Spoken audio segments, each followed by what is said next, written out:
Bismillahirrahmanirrahim. Assalamualaikum warahmatullahi wabarakatuh. Perkenalkan, nama saya Jumran dengan NIM 2248106.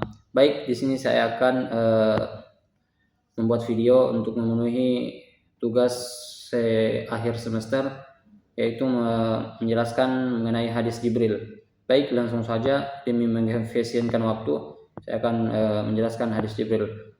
An Umar radhiyallahu anhu أيضا قال بينما نحن جلوس عند رسول الله صلى الله عليه وسلم ذات يوم إذ طلع علينا رجل شديد بياض الثياب شديد سواد الشعر لا يرى عليه أثر السفر ولا يعرفه منا أحد حتى جلس إلى النبي صلى الله عليه وسلم فأسند ركبتيه إلى ركبتيه ووضع كفيه على فخذيه وقال يا محمد أخبرني عن الإسلام. فقال رسول الله صلى الله عليه وسلم الإسلام أن تشهد أن لا إله إلا الله وأن محمدا رسول الله وتقيم الصلاة وتؤتي الزكاة وتصوم رمضان وتحج البيت إن استطعت إليه سبيلا. قال صدقت فعجبنا له سيسأله ويصدقه. فقال فأخبرني عن الإيمان. قال أن بالله وملائكته وكتبه ورسله واليوم الآخر وتؤمن بالقدر خير وشر. قال صدقت. قال فأخبرني عن الإحسان.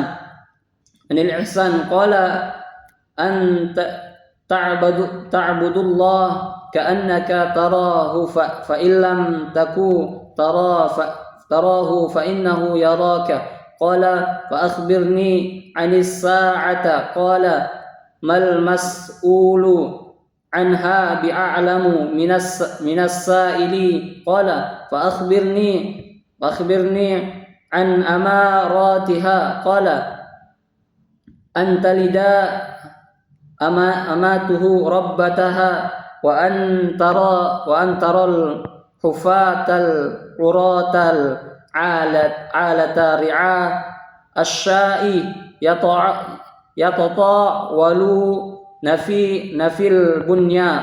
ثم انطلق فلبثت مليا ثم قال يا عمر أتدري من السائل؟ قلت الله ورسوله أعلم. قال فإن جبريل أتاكم يعلمكم دينكم ورسول مسلم. Dari Umar radhiyallahu anhu juga dia berkata, ketika kami sedang duduk di sisi Rasulullah sallallahu alaihi wasallam, suatu hari tiba-tiba muncul di hadapan kami seorang laki-laki berpakaian sangat putih dan berambut sangat hitam.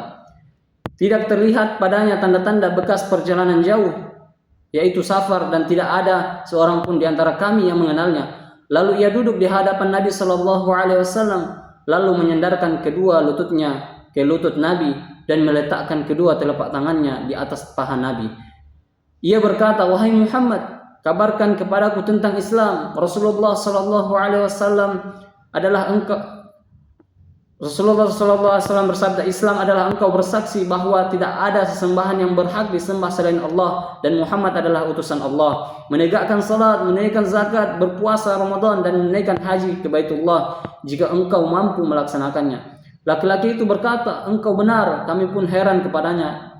Ia yang bertanya tetapi ia juga yang membenarkannya. Dia berkata lagi, Kabarkan kepadaku tentang iman. Beliau bersabda, engkau beriman kepada Allah, malaikat-malaikatnya, kitab-kitabnya, rasul-rasulnya, hari akhir, dan engkau beriman kepada takdir yang baik maupun yang buruk. Laki-laki itu berkata lagi, engkau benar. Dia berkata lagi, kabarkan kepadaku tentang ihsan. Beliau bersabda, engkau beribadah kepada Allah seakan-akan engkau melihatnya. Jika engkau tidak melihatnya, maka sesungguhnya dia maha melihat. Dia berkata lagi, kabarkan kepadaku tentang hari kiamat. Beliau bersabda, yang ditanya tidak lebih tahu dari yang bertanya. Dia berkata, maka kabarkan kepadaku tentang tanda-tandanya. Beliau bersabda, jika engkau seseorang budak wanita melahirkan majikannya, dan jika engkau melihat orang yang tidak beralas kaki, telanjang, miskin, dan pengembala domba saling berlomba-lomba meninggikan bangunan, kemudian laki-laki itu pergi, aku Umar terdiam beberapa saat. Lalu Rasulullah SAW bersabda, wahai Umar, tahukah kamu siapa yang bertanya itu? Umar, aku menjawab, Allah dan Rasulnya lebih mengetahui. Beliau bersabda, sesungguhnya dia adalah Jibril, malaikat Jibril yang datang kepada kalian untuk mengajarkan agama kalian. Hadis riwayat Muslim. Hadis ini disebutkan sebagai Ummus Sunnah, induk al-Sunnah, karena mencakup seluruh pondasi dan tingkatan ajaran Islam. Baik, 3 tingkatan agama. Hadis ini membagikan tingkatan agama menjadi 3, yaitu iman, yaitu amalan lahiriah zahir, iman keyakinan batin, dan ihsan kesempurnaan dalam beribadah dan merasa selalu diawasi oleh Allah Subhanahu wa taala. Waktu kiamat adalah gaib. Kiamat adalah rahasia Allah Subhanahu wa taala. Bahkan makhluk terbaik di muka bumi ini, Nabi Muhammad SAW, dan di langit malaikat Jibril tidak mengetahui kapan waktu terjadinya secara pasti. Tanda-tanda kiamat adalah, hadis menyebutkan perubahan sosial yang drastis di akhir zaman, seperti rusaknya hubungan anak dan orang tua. Anak durhaka bertindak seperti majikan kepada ibunya, serta perubahan ekonomi yang cepat.